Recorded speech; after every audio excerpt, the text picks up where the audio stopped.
श्रीपाद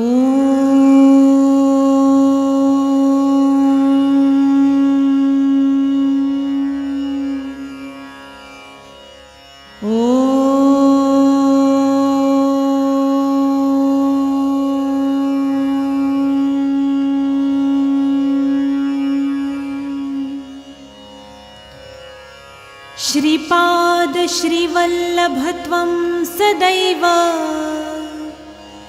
श्रीदत्तास्मान्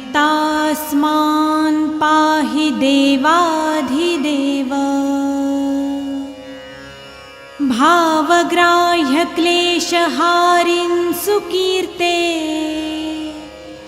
घोरात् कष्टात् उद्धरास्मान् नमस्ते। घोरात् कष्टात् उद्धरास्मान् नमस्ते। त्वं नो माता त्वं पिता तोऽधिपस्त्वं त्राता योगक्षेमकृत् सद्गुरुस्त्वं। त्वं सर्वस्वं नो प्रभो विश्वमूर्ते घोरात् कष्टात् उद्धरास्मान् नमस्ते। घोरात् कष्टात् उद्धरास्मान् नमस्ते।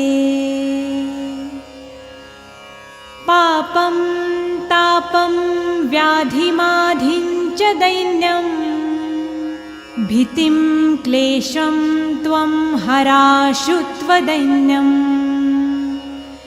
त्रातारं नो वीक्ष्य ईशास्तजुर्ते घोरात् कष्टात् उद्धरास्मान् नमस्ते। घोरात् कष्टात् उद्धरास्मान् नमस्ते। नान्यस्त्राता नापि दाता न भर्त्या त्वतो देवत्वं शरण्यो कहर्ता। पूर्वात्रेयानुग्रहं पूर्णराते घोरात् कष्टात् उद्धरास्मान् नमस्ते। घोरात् कष्टात् उद्धरास्मान् नमस्ते। धर्मे प्रीतिं सन्मतिं देवभक्तिं सत्संगाप्तिं देहि भुक्तिं च मुक्तिं।